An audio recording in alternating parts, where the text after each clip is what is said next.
दिवसाकरता उद्धव आले होते, येताना येण्याची इच्छा नाही, 6 महिने झाले आता जाण्याची इच्छा नाही, गोपेशामध्ये जायला निघाले आणि राधेला नमस्कार केला.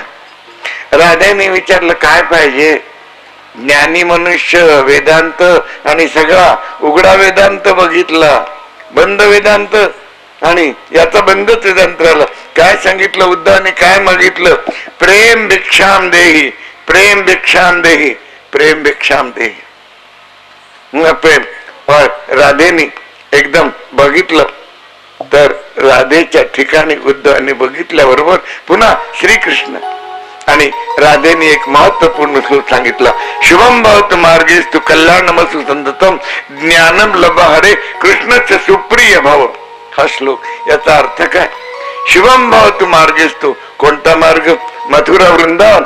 मथुरा वृंदावनचा मार्ग केवळ आणि 6 मैलच आहे.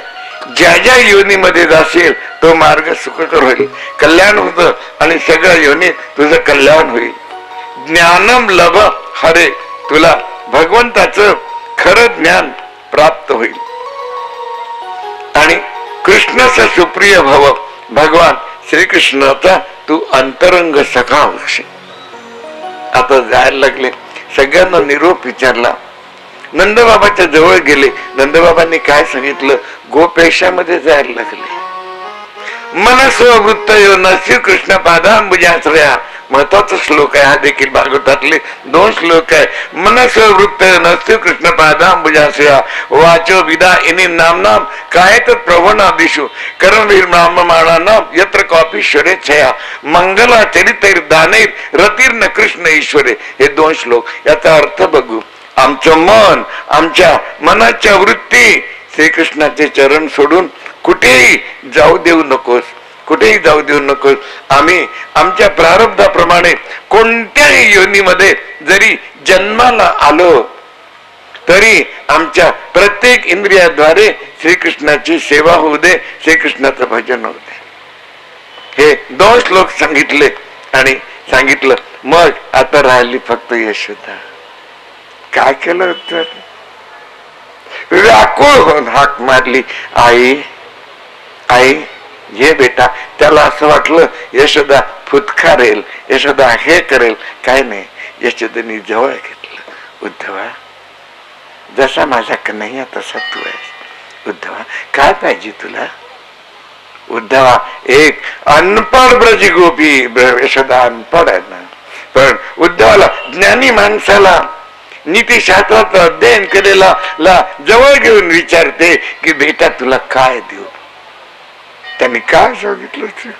आणि उद्धवानी, आई मला तुझ्या बालकृष्णाचं दर्शन करून दे. दर्शन? बेटा कन्हैया. आई आवाज आला. बघितलं तर यशोदेच्या कडेवर बालकृष्ण बसलेले आहेत. उद्धवानी नमस्कार केला.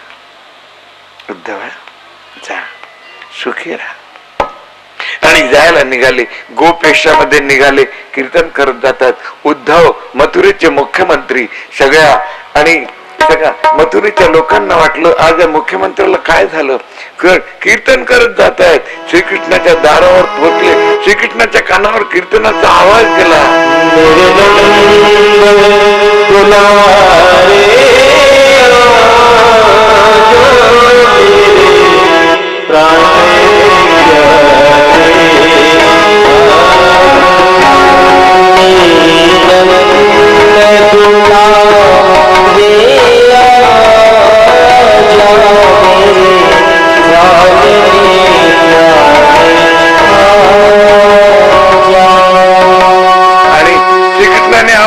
धावत आले. उद्धवा माझा गोपेशामध्ये आले. उद्धवा माझा उद्धव आला. उद्धवांनी रथावर उडी मारली आणि श्रीकृष्णाला नमस्कार केला. काय सांगतात? उद्धवा इथे होता तेव्हा गोपींच्या बद्दल तुझ्या मनामध्ये शंका होती, तिथे गेल्यानंतर माझ्याबद्दल तुझ्या मनामध्ये शंका आली. आणि उद्धवांनी काय मागितलं? वंदे नंदवद स्त्रीणाम पादरेणुम भीक्ष्णचा तासा अमरिकतो गीतम पुन्हा ती भुवनत्रयम. उद्धव भागवतातला श्लोक आहे की त्या नंद बाबाच्या भूमीमधल्या गोपींना ज्यांनी तुझा कीर्तनाने सगळं त्रैलोक्य पवित्र करून दिलं, त्यांची धूळ माझ्या डोक्यावर पडू दे. आणखी काय पाहिजे? आणखी काय मागतात? आसा महो चरण रेणु दिशा माम श्याम वृंदावने किन्नपि गुलमलत शिदिनाम या दुस्तजम सजन मारे पतम चाहित्वा बेजुर मुकुंद पद्यम श्रुतिभिर्मुग्याम. अर्थ काय आहे? वृंदावनामध्ये लतापता दगड काही करून दे, ज्या गोपींनी तुझ्या करता सगळ्या सुखांचा त्याग केला आणि तुझ्याशिवाय ज्यांना दुसरं काही दिसत नाही, त्यांची चरण धूळ आणि माझ्या डोक्यावर पडू दे. आता श्रीकृष्णाने डोक्यावर हात ठेवल्याबरोबर काय बघितलं? दिव्य दृष्टी दिली. दिव्य दृष्टी दिल्याबरोबर आणि काय उद्धव काय बघतात? दिव्य दृष्टी दिल्याबरोबर उद्धव बघतात की एका स्वरूपाने सर्वप्रथम श्रीकृष्ण यशोदेच्या कडेवर आहे. उद्धवाने यशोदेला मिठी मारली आणि एका स्वरूपाने नंदबाबाच्या कडेवर आहे, एका स्वरूपाने आणि गोपींच्या कल्पात आहे, एका स्वरूपाने मिळते. अनेक रूप रूपाय विष्णवे प्रभ विष्णवे शास्त्र सांगते आपल्याला. आणि तिथे एका स्वरूपाने मथुरेत बसलेले आहेत, एका स्वरूपाने वृंदावनामध्ये. उद्धवाने सांगितलं हे काय आहे? सुरुवातीला जे शब्द श्रीकृष्णाच्या मुखामधून निघाले तेच शब्द शेवटी निघतात. उद्धव मोही ब्रज विसरत नाही. मी माझ्या ब्रजभूमीला विसरू शकत नाही. मी माझ्या आईच्या पुढ्यात आणि शपथ घेतली होती, वृंदावनम परित्यज्य पादमेकम न गच्छति. लक्षात ठेवा, वारंवार या श्लोकाची आठवण ठेवा. वृंदावन सोडून भगवान गेलेले नाहीत. आपण आणि व्याकुळतेने त्याला भेटायला वृंदावनात जा. तो आज भेटतो भेटतो भेटतो भागवत सांगते आपल्याला. तेव्हा आणि सुखदेवजी महाराजांनी काय सांगितलं की मी कृष्णाला तुझ्या पुढे उभा करून देईल. आणि प्रत्यक्ष भागवत आपल्याला अगोदर अनुभूती करवतो आणि नंतर साक्षात्कार करवतो. तेव्हा आपण अनुभूती करा. आम्ही हे सांगत नाही आमच्या जवळ आम्ही हे सांगू ते सांगू, काय नाही. आमच्या जीवनाची संध्याकाळ आहे, 83 वर्ष चालू आहे. कोणत्या वेळेला रात्र होईल याचा काही भरोसा नाही आहे. आम्ही एवढं लक्षात ठेवा की एक क्षण त्याचं नाव आपल्याला जर त्याचं आणि दर्शन करायचं असेल त्याचं नाव चालू ठेवा. 2 प्रकारचे दर्शन आपल्याला सांगितलं, एक मानसिक दर्शन आणि एक चाक्षुष दर्शन. दोन्ही दर्शनाबद्दल आम्ही अगोदरच्या दिवशी देखील आणि विवरण केलेलं आहे. तेव्हा उद्धव गमनाच्या प्रसंगाचं आणि पाठ करताना एकनाथ महाराजांना 3 दिवस समाधी लागत असे. सुखदेवजी महाराज वर्णन करतात यथामती. संक्षिप्तपणे आम्ही हा प्रसंग आपल्याला सांगितला आणि उद्धव प्रसंग स्वतंत्रपणे सांगायला गेलं तर 3-3.5 दिवस आणि 4 दिवस आम्ही सांगू शकतो. तो इतकं भागवतामध्ये रहस्य आहे. आज आम्ही आणि 72 वर्षापासून भागवत करतो. हिंदी, मराठी, इंग्रजी, गुजराती, संस्कृत, पाश्चात्य भाषेत बोलतो. आता बायपास सर्जरी देखील झालेली आहे. पण ठीक आहे, हे भगवंताची अतिशय कृपा आहे, आमच्या अतिशय कृपा आहे. त्याच्या कृपेची अनुभूती करा आपण आणि त्याचा साक्षात्कार हे निश्चय करून टाका की मला श्रीकृष्णाचं दर्शन करायचं आहे. जी इच्छा कराल आपण, इच्छा शरीरामध्ये आत्मा आहे तेव्हाच होते आणि जड शरीराला कधी इच्छा होत नाही. आत्म्याच्या साक्षीने जी इच्छा कराल ती पूर्ण होणार होणार आणि होणार. शेवटी मुलाची मुलींची वाट नका बघू, शेवटी त्याची वाट बघा. त्याचं आपल्याला त्यांनी लिहून दिलेलं आहे, ये थामा प्रबद्धन्ते तास ते भजाम्या. तेव्हा तर उद्धव प्रसंग यथामती पूर्ण केला. सुखदेवजी महाराज वर्णन करतात. त्यानंतर या दशमस्कंधाच्या पूर्वार्धाच्या 48व्या अध्यायामध्ये गोपी प्रेमाची कथा समाप्त होते.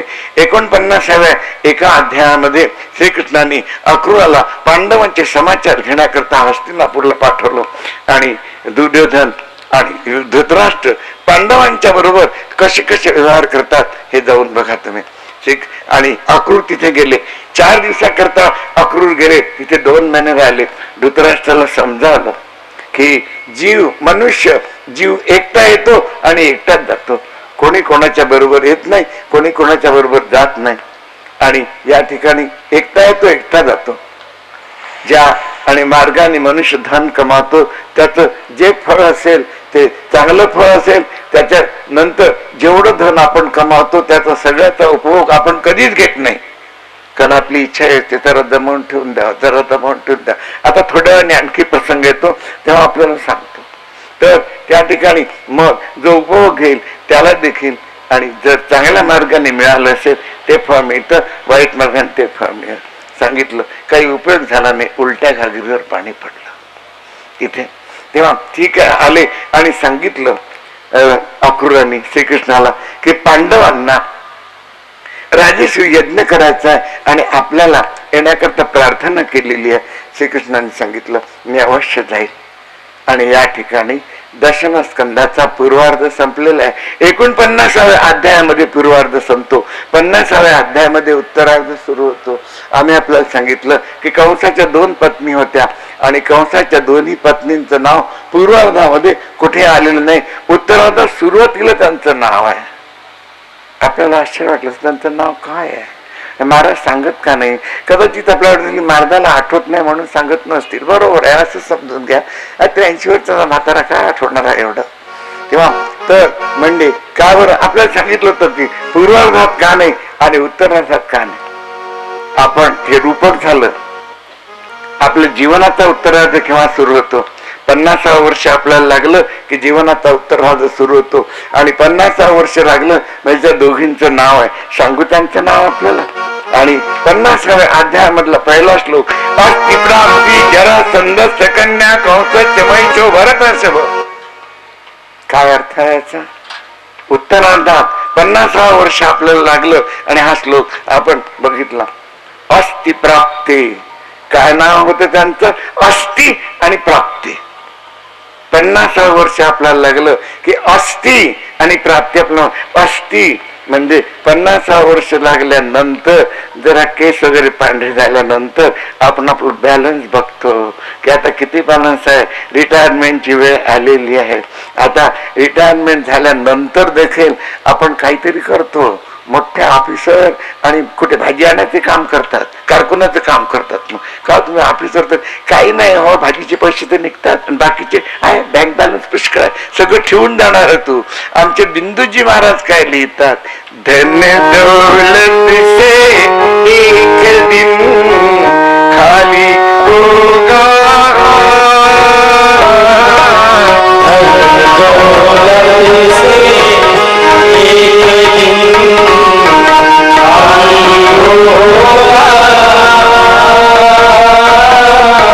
अंत समय भगवान का भजन चलेगा साथ, श्री राधे भजन चलेगा साथ। अंत समय भगवान का भजन चलेगा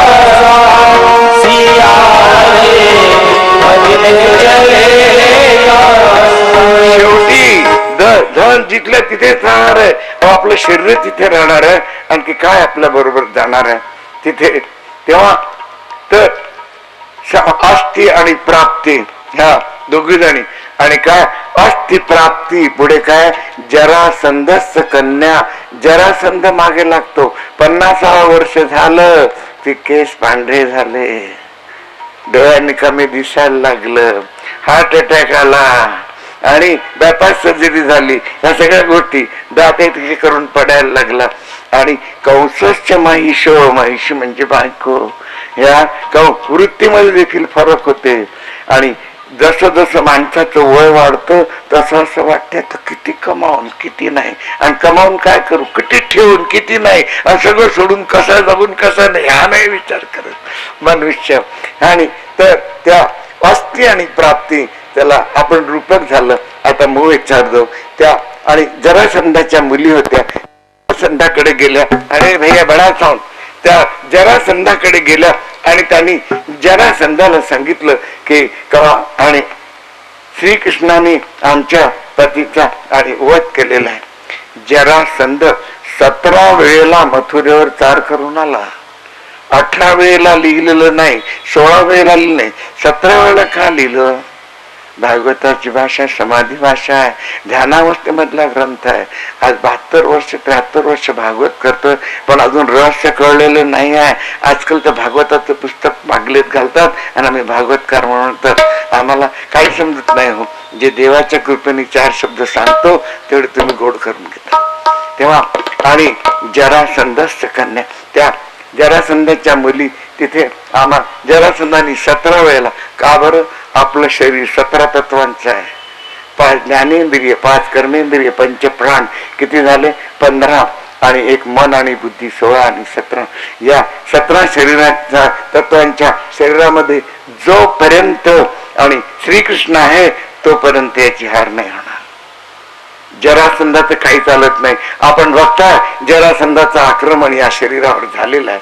केस पांढरे झालेले आहे, हार्ट अटॅक आलेला आहे, दात हे सगळे नवीन आहे, डोळे सगळे नवीन आहेत, हार्ट देखील नवीन आहे, तरी देखील आणि हे काय जरासंधाचं आक्रमण झालेलं आहे. पण अजूनपर्यंत जरासंध काही करू शकत नाही. कारण काय की श्रीकृष्ण इथे बसला, तिथे त्यांनी 17 वेळेला त्यांनी आक्रमण केलं. इथे किती वेळ झाला आपण मोजत बसा.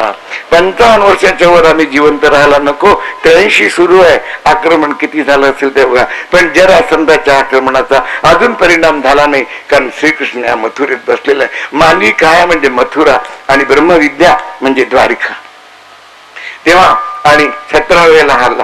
18व्या वेळेला त्यांनी कालयवन नावाच्या एका राक्षसाला आणि आणलं. आता कालयवनाला त्यांनी आणलं. त्या कालयवनाला आणि असं वरदान होतं की कोणत्याही यादवाच्या हाताने तो मरू शकत नव्हता कालयवन. तेव्हा कालयवन आणि घेऊन आला, सेना घेऊन आला. आता मधल्या सुमाराला श्रीकृष्णाने काय केलं की आता 18व्या वेळेला या मधल्या सुमारामध्ये श्रीकृष्णाने आणि बलरामाचं लग्न झालं.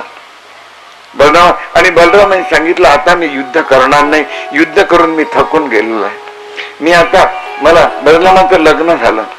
अनर्थ देशाचा राजा रैवत, अनर्थ गुजरातला अनर्थ देश म्हटलेला आहे. अनर्थ देशाचा रैवत, रैवताच्या मुलाचं नाव ककुद्म आणि ककुद्माच्या मुलीचं नाव रेवती. रेवती बरोबर बलरामाचं लग्न झालं आणि त्या अनर्थ देशामधली बरीचशी भूमी त्यांनी आंदण म्हणून आज द्वारका जिथे आहे ते द्वारकेला जे द्वारकेचं मंदिर बनलेलं आहे ते बलरामाला मिळालेल्या भूमीत बनलेलं आहे तिथे. आणि तेव्हा तर त्यांनी सांगितलं मला जी भूमी मिळाली तिथे मी नगरी स्थापन करतो आणि तिथे आता जातो. श्रीकृष्णाने सांगितलं दादा मला एकट्याला सोडून जाशील तू, मी देखील तुला काही भूमी देईल. त्याला वाटलं मला भूमी मिळालेली आहे, याला कुठून मिळाली. पण अहो सभी भूमी गोपाल की. श्रीकृष्णांनी काय केलं, श्रीकृष्णांनी आणि समुद्राचं आवाहन केलं. आपल्याला माहिती आहे हे सगळं. आणि निघालं कुठून, अग्नी कुठून निघाला. भयादश अग्नि तपती भया तपती सूर्य इंद्रच्या वायूच्या मृत्यू धावती पंचमा. हे सगळं आणि श्रीकृष्णाच्या शरीरामध्ये निघालेलं आहे सगळं. त्यांनी योग मायानी समुद्राला साकार रूपाने बोलावलं आणि त्याला काय सांगितलं तुझ्या मधली काही भूमी तू मला दे. बघा वास्तविक पंचमहाभूत पृथ्वी आप तेज वायू आकाश याच्यावर भगवंताचा पूर्ण अधिकार आहे. पण भगवान आपल्या अधिकाराचा दुरुपयोग करत नाही. आजचा वैज्ञानिक अधिकाराचा नसता दुरुपयोग करण्याचा प्रयत्न करतो, सफल नाही होत, सफल नाही होत ते आपल्याला माहिती आहे. तर आणि मुंबईचं आयुष्य किती आहे सांगू आपल्याला, आता सांगतो थोड्या वेळामध्ये. जेव्हा तर तिथे आजच्या सायंटिस्टनी काय केलं, तो पंचमहाभूतावर देखील आपला अधिकार गाजवण्याचा निष्फळ प्रयत्न करतोय.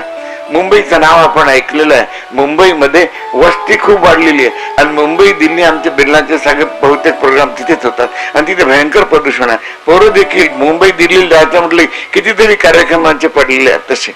आणि तबला मास्तर आमचे सगळे कार्यक्रम निश्चित करतो. तो म्हणतो बा मुंबईचं पण तुला जे वाटेल ते कर तू. मग त्यांनी घेऊन जायचं ना आम्ही आपले जातो, आम्हाला काही माहित नाही. तेव्हा तेव्हा तर याच्यानंतरचा कार्यक्रम कुठे आहे तोच सांगेल, आम्हाला नाही माहिती आहे. कार्यक्रम 8 दिवसात कुठेतरी आहे. तेव्हा तर तिथे मुंबईचं नाव आपण ऐकलं, जागा कमी झाली आणि वस्ती वाढते. तेव्हा नरिमन पॉइंट, रेक्लेमेशन, कुलाबा ही नावं आपण ऐकली. तिथे समुद्रामध्ये भरती टाकून टाकून आणि भूमीपुरे जिथे नवीन वस्ती झाली तिथे पण बऱ्याच ठिकाणी भागवत करून आलो आणि कितीतरी ठिकाणी करायचं. हे किती दिवस चालेल, हे चालणार किती दिवस आहे. आणि समुद्राला सीमा दिलेली आहे.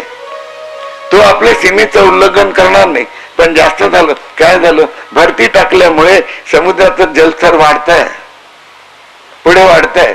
आणि उन्हाळ्यामध्ये जे बर्फाचे पहाड आहेत त्यातून त्यांना पूर येतो. तेव्हा मुंबईच्या या बाजूला देखील पाणी आहे, इकडे बाजूला. ज्यांनी सायन्स घेतलं असेल त्याला माहिती आहे की पाण्याची पातळी सारखी राहते. ही पातळी एकसारखी व्हायला किती दिवस लागतील? अजून 88 वर्ष लागतील. 88 मधले पुष्कळशे वर्ष आता कमी झालेले आहेत. सायंटिस्ट देखील कबूल केलेलं आहे. आणि नंतर मुंबई जशी द्वारका पाण्यात गेली तशी मुंबई पाण्यात जाणार. मुंबईची घंटा वाजायला लागलेली आहे, सगळ्या सायंटिस्टने कबूल केलेलं आहे. तेव्हा तर त्या ठिकाणी सांगितलं की त्यांनी 16 योजन भूमी दिली समुद्राने. 1 योजन 16 योजन म्हणजे 128 मैल भूमी दिली श्रीकृष्णाने त्या ठिकाणी. आणि द्वारका नगरीची रचना केली, विश्वकर्माकडून रचना करून घेतली. बलराम सगळ्या यादवांना घेऊन योग मायेनी द्वारकेला निघून गेले. मथुरेमध्ये एकटे श्रीकृष्ण राहिले. आता कालिवन सेना घेऊन आला आणि त्यांनी बघितली ते सेना तर दिसत नाही, एकटा श्रीकृष्ण दिसतो. मग याला मी पुरे अहंकार झाला. सगळी सेना परत पाठवून दिली. श्रीकृष्णांनी काय केलं? त्यांच्या मथुरा वृंदावनच्या लीला 11 वर्षाच्या, गोकुळ वृंदावनच्या लीला 11 वर्षाच्या, मथुराच्या लीला 14 वर्षाच्या आणि द्वारकाच्या लीला 100 वर्षाच्या. म्हणजे 125 वर्ष, 25 दिवस आणि 25 तास श्रीकृष्ण या भूतलावर साकार रूपाने राहिले. नंतर अदृश्य झाले, गेले नाहीत, आहेत. आज आपल्याला श्रीकृष्णाचं दर्शन सहज होते. गोवर्धनाच्या प्रसंगामध्ये श्रीकृष्णांनी काय सांगितलं आणि आपल्याला कालच सांगितलेलं आहे. तेव्हा तर त्या ठिकाणी येणे 16 योजन भूमी तिथे द्वारकाबाद घेऊन गेले तिथे. आणि तिथे सगळे यांना हे एकटे राहिले. गळ्यामध्ये हिरव्या दलाची तुळशीची माळ घातली आणि श्रीकृष्ण आणि मथुरेला नमस्कार करून निघाले. श्रीकृष्ण पुढे जातात, कालिवन त्यांच्या मागे जातो. फार थोडं अंतर आहे पण हातात येत नाही. आणि तो रस्ता विसरला तर गळ्यातले तुळशीचं एक हे काढून, दल काढून ते खाली टाकून द्यायचं, नाही त्या मार्गाने जाता जाता गुजरात मध्ये प्रवर्ष नावाचा एक पर्वत आहे. त्या पर्वतावर आणि श्रीकृष्ण चढले. कालिवनाला असं वाटलं की याला आग लावून द्यावी म्हणजे हा भस्म होऊन जाईल. त्याने आग लावून दिली. चारी बाजूनी भस्म. त्याला वाटलं श्रीकृष्ण खतम झाला असेल आणि बघितलं थोड्या वेळाने श्रीकृष्ण आहे. का बरं जळलं नाही? याच तो त्यांनी गीतेत दिलेला आहे. नयनं छिंदंती शस्त्राणी नयनं दहती पावत न चैनं क्लेदयं त्यापो न शोषयति मारुत. शस्त्रांनी कापल्या जात नाही, अग्नीने जाळल्या जात नाही, पाण्यामध्ये बुडवल्या जात नाही आणि हवेने उडवल्या जात नाही. तेव्हा तर तिथून निघाले आणि बडोद्याच्या जवळ डाकोर नावाचे स्थान आहे, तिथे त्यांनी विश्राम केला. तिथे त्यांना एक आणखी उपाधी मिळाली, रणछोडरायजी महाराज. काही वेळ थांबून तिथून गेले. गुजरात मध्ये जुनागड नावाचे एक स्थान आहे ज्या ठिकाणी नरसिंह मेहता राहत होते. आणि नरसिंह मेहता ज्या आणि राधाकृष्णाची पूजा करत होते त्याला राधा दामोदर म्हणतात. तिथे राधा दामोदरचं मंदिर आहे. आपण जुनागडला गेलात तर जरूर जा, बघा. ते अति सुंदर मंदिर आहे. त्याच्या समोरच एक दामोदर कुंड आहे. त्या कुंडात इतकंच पाणी आहे आणि ते पाणी अतिशुद्ध, कारण पाईपने पाणी येते. आपण स्नान केल्याबरोबर ते एवढंच आहे पाणी, इतकंच पाणी आहे तिथे. आणि खाली काही खोल नाही, काही नाही. ते कुंडच तसं आहे. इथे पाणी पाईपने येते. आपण स्नान केलं की दुसऱ्या पाईपने ते पाणी निघून जातं आणि ते एका बागेत ते याला जाते. ते काही व्यवस्था गमावत नाही ते पाणी. तिथे त्याच्या उजव्या बाजूला एक गुफा आहे, त्यावर नाव लिहिलेलं मुचकुंद गुफा. त्या गुफेमध्ये आणि हार्टच्या पेशंटनी जरा कमी जावं, कारण तिथे आम्ही गेलो तेव्हा आम्ही हार्टचे पेशंट नव्हतो. आता हार्टचे पेशंट तिथे सफोकेशन फार होते, म्हणजे जीव फार गुदमरतो. तिथे पंखे वगैरे लागले. तेव्हा लाईट नव्हते, आता लाईट लागलेली आहे. तेव्हा आणि श्रीकृष्ण स्वयं प्रकाशित होते, ते तिथे गेले. तेव्हा आणि ज्याला जीव वगैरे घाबरत असेल, हार्टचा पेशंट आहे, त्यांनी न गेलेलं बरं, कारण पेशंट हो. तिथे श्रीकृष्ण गेले. त्या ठिकाणी मुचकुंद तपस्या करत होते. हा मुचकुंद कोण आहे? आपल्याला सांगितलं होतं सूर्यवंशामध्ये, आणि इक्ष्वाकू राजा होता. इक्ष्वाकूचा मुलगा मांधाता, आणि मांधाताला 50 मुली आणि 1 मुलगा होता, त्याचं नाव मुचकुंद. मुचकुंदला इंद्रानी, देव दानवाचं युद्ध झालं तेव्हा साह्यतेला बोलावलं. मुचकुंदाने त्यांना विजय प्राप्त करून दिला. तेव्हा इंद्रांनी काय सांगितलं की 3 वरदान मागून घे. त्याने सांगितलं, आता मी युद्ध करून थकून गेलेलं आहे, मला आणि तपस्येच्या दृष्टीने विश्रामाला असं स्थान दे की जिथून मला कोणी उठवणार नाही. तथास्तु. माझ्या आणि निद्रे, माझ्या ध्यानामध्ये जर कोणी विक्षेप केला तर तो तत्काळ भस्म झाला पाहिजे. दुसरं, आणि माझं ध्यान संपल्यानंतर मला चतुर्भुज नारायणाचं दर्शन झालं पाहिजे. तथास्तु. त्या गुफेमध्ये मुचकुंद बसले होते. श्रीकृष्णाने तिथे प्रवेश केला. फार थोडं अंतर पण हातात येत नाही. का बरं? भगवंताच्या मुखामधनं धर्म निघालेला आहे आणि पाठीमधनं अधर्म निघालेला आहे. अधर्माकडे बघून जो जाईल त्याच्यात देव येणार कसे? शक्यच नाही येणं. तिथे त्याने त्या गुफेमध्ये प्रवेश केला. श्रीकृष्णाने आपल्या अंगावरती शाल काढून मुचकुंदावर टाकून दिली. काल येऊन तिथे गेला आणि सोडा इथे बसला. तुला काय वाटलं मी तुला धरणार नाही? एक लात मारली. लात मारल्याबरोबर त्यांची तपस्या उघडली आणि मुचकुंदानी कालवनाकडे बघितल्याबरोबर कालवन भस्म झाला. बोली वृंदावन बिहारी लाल की. कालवन भस्म झाला. माझी तपस्या देखील पूर्ण झाली, भस्म झाला. भगवंत श्रीकृष्णाने ताबडतोब चतुर्भुज रूपात दर्शन दिलं. बोलिये वृंदावन बिहारी लाल की. आणि त्याच मुचकुंदला सांगितलं की तुला आणखी एक जन्म घ्यावा लागेल. तेच मुचकुंद नरसिंह मेहता होऊन आले असं वर्णन आहे. आता श्रीकृष्ण द्वारकेला गेले. द्वारकेला श्रीकृष्ण पोहोचल्यानंतर आता आपल्या काय हे राजाला ऐकू आलं. का बरं? औषधाची वेळ झाली. हार्टचे पेशंट आम्ही समजा आता औषध न घेतलं ना, हे ताबडतोब डॉक्टरला फोन करतील नागपूरच्या. आणि तो डॉक्टर काय करतो, आम्हाला बोलावल्यानंतर आणि आराम करायला सांगतो. हे आराम करत नाही.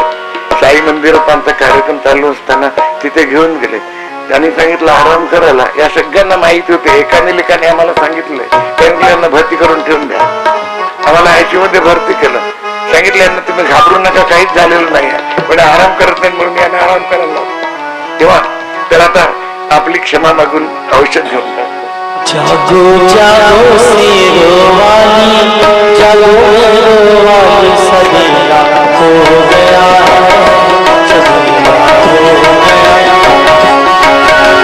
चमक रही सूरज की लाली, जागो शेरवाली, सवेरा हो गया है, सवेरा हो.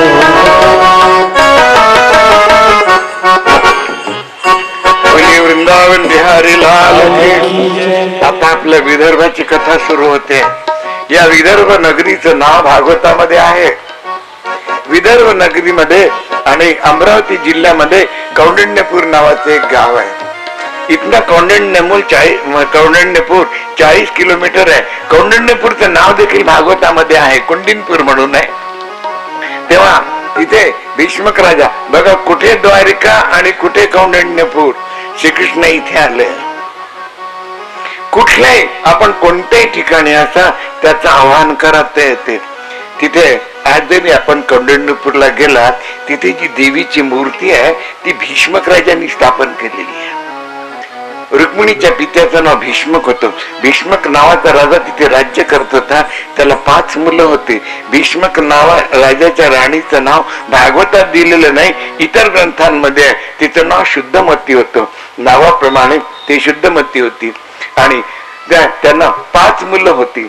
सगळ्यात मोठ्या मुलाचं नाव रुक्मी, दुसऱ्याचं नाव रुक्मरथ, तिसऱ्याचं नाव रुक्मबाहू, चौथ्याचं नाव रुक्मकेश आणि 5व्याचं नाव रुक्ममाली. आणि मुलीचं नाव रुक्मिणी. रुक्मिणी प्रत्यक्ष महालक्ष्मी होती. लक्ष्मीचे 3 प्रकार भागवतात सांगितलेले आहेत: महालक्ष्मी, लक्ष्मी आणि अलक्ष्मी. महालक्ष्मी केवळ सात्विकतेने जी धन कमावलं जाते ती महालक्ष्मी. तिचा विनियोग सत्कार्यामध्ये पुष्कळ होतो. काही सात्विक, काही असात्विक. आजच्या भाषेत सांगितलं तर मुलांना पण कळेल. 1 नंबर आणि 2 नंबर सगळे समजले. शेटलोक तर पहिल्यांनी समजले, कारण 2 वया असतात तिथे, 1 नंबर 2 नंबर. तेव्हा तर ती लक्ष्मी, तिचा विनियोग चांगल्या कार्यात होतो आणि वाईट कार्यात. तिसरी अलक्ष्मी.